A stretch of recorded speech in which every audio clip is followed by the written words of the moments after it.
भोग बासना मन भितर आसुचे किंतु सेतेबेले बासना को मोड़ी देबे बासना को टिके फुले देबी मनटा प्रभु आड़ को नहीं गले से उपासना हे जीव असद वासना दूरे जीव निश्चित भाव रे प्रभु आशीर्वाद प्राप्त हबो नेगेटिव थिंकिंग जदि प्रभु प्रति आसला मध्य प्रभु कृपा ही है नेगेटिव थिंकिंग मध्य प्रभु प्रति आसले भी प्रभु कृपा ही जाए तो सेति पई हमर चतुश्लोकी भागवत रे कहिले क्लेता बदेव जिज्ञास्य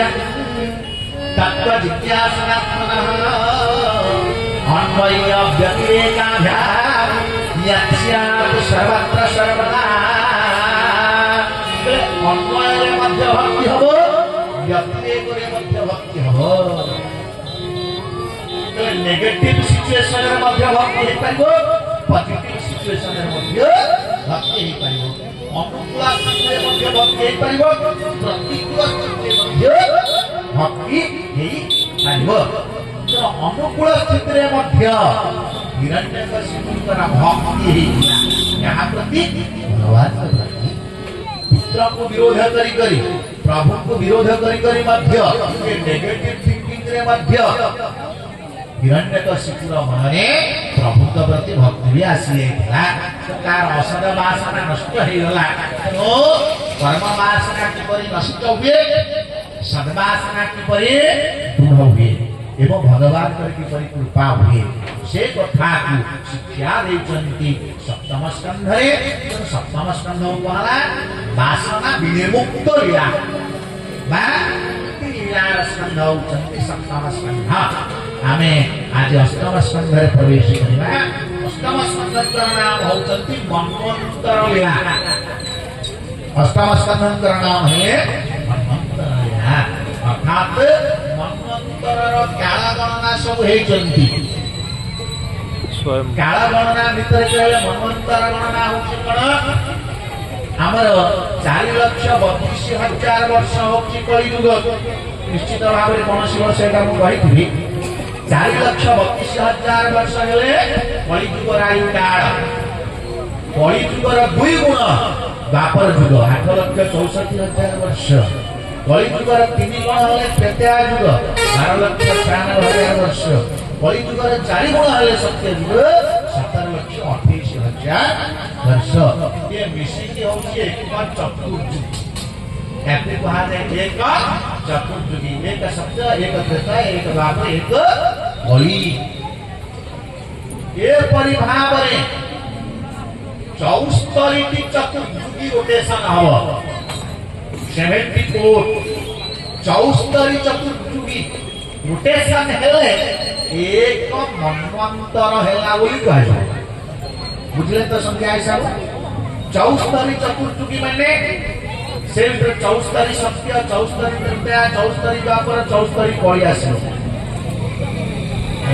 ए परि 74 तर रोटेशन हेले ताको एक मनवंतर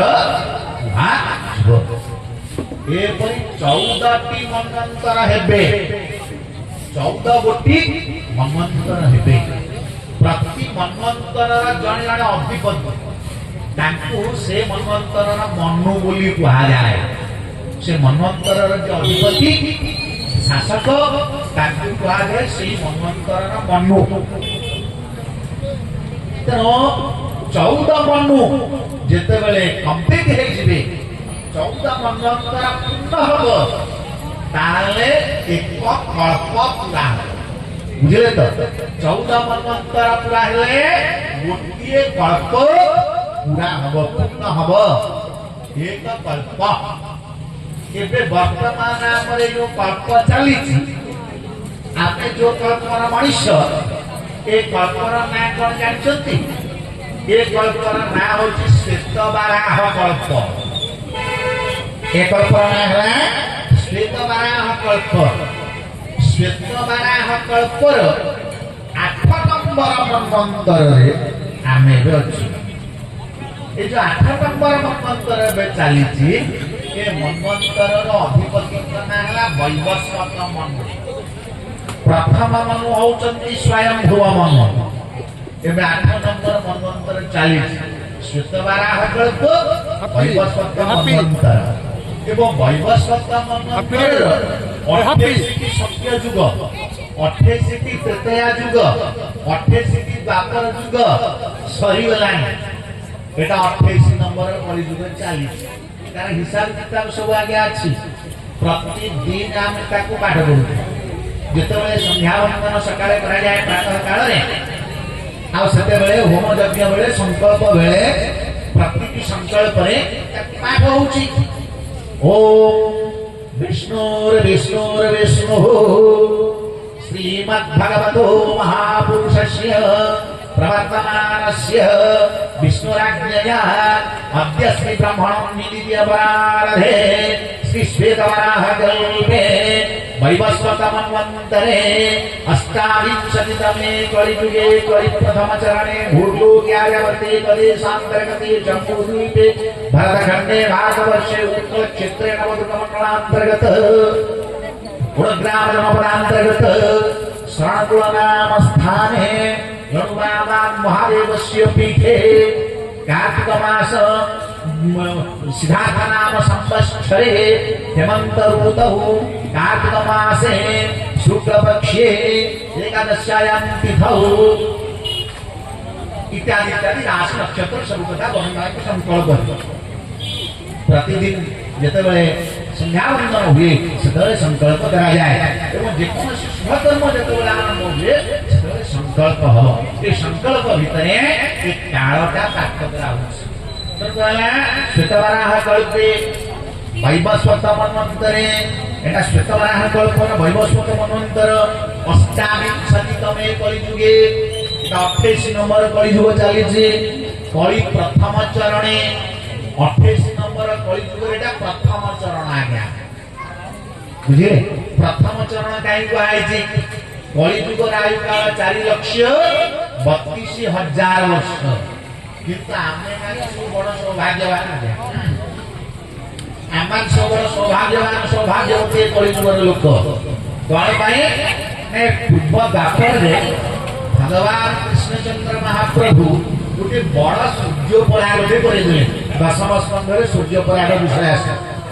दशम स्कंध रे सूर्य पराग विषय आसिले बड़ सूर्य पराग हेले से बड़ सूर्य पराग रे कोन हला सूर्य पराग किंबा चंद्र ग्रहण जिते अधिक समय रहिबे सेते अधिक काल क्षय हेबे एमिति गोटे सूर्य पराग हला सूर्य उदय एक दंड 45 मिनिट एक दंड होचे 39 मिनिट 39 मिनिट पर सूर्य आकाश उदय हेले 39 मिनिट पर पराग आरंभ होला राहु ग्रास आरंभ होला संपूर्ण ग्रास है सूर्य बिल्कुल आउ मुक्त है दिन सारा सूर्य राहु ग्रास ग्रास है दिनटा अंधार होया देखा तापर दिन रात्रि पाहिला सकाळ होला लोक माने सूर्योदय देखले इते दीर्घ समय सूर्य पराग आज्ञा केबे हेई तापर आज पर्यंत से सूर्य पराग पर आज पर्यंत एते दीर्घ समय पूर्णग्रास सूर्य पराग केबे हेई आज्ञा एवं से सूर्य पराग रे ए कलियुगर 28 नंबर कलियुगर 4 लाख वर्ष 4,32,000 4 लाख वर्ष एक संगे काल क्षय हेला एबे सुधा देखिबे जे वर्ष सूर्य पराग चंद्र ग्रहण जते अधिक समय होचंती से वर्ष काल क्षय सेते अधिक होची आज्ञा माने आज एकादशी ना काले द्वादशी हबनी काली कह देबो त्रयोदशी त्रयोदशी पर आसबा चतुर्दशी हबनी सुधा आइयो पूर्णिमा एमती प्रति मासरे चालुची होची तनो सेटा को कहा जे काल क्षय भगवान आम उपरे कृपा करी 4 लाख वर्ष काल क्षय कर दी कलिजुगटा केते वर्ष भोग हम मात्र 32,000 वर्ष भोग हम ये ए कलियुग जो 32,000 वर्ष भोग हो से वर्तमान केते वर्ष हेलानी काली आमे शुणुथिले कलियुग आरंभ कलियुग 1 नंबर दिन को आरंभ होला परीक्षित राज सिंहासन उपवेशन ठारू परीक्षित जो दिन राजा है से दिन कलियुग 1 नंबर दिनटा काउंट होला आरंभ होला से दिन तो गणी गणी आज पर्यंत केते वर्ष हेलानी 5,127 वर्ष एबे चालीस 5,127 वर्ष वर्तमान ये कलियुग को भोग होला तार आउ केते वर्ष बाकी रहे यदि हिसाब करी देखिबा 32,000 वर्ष रु 5 वर्ष 27,000 वर्ष 27,000 वर्ष रु 100 वर्ष काढी दो 26,900 वर्ष पुणी 27 वर्ष काढी दे तो 26,000 से 880 823 26,823 वर्ष ये कलियुग आहुरी भोग हब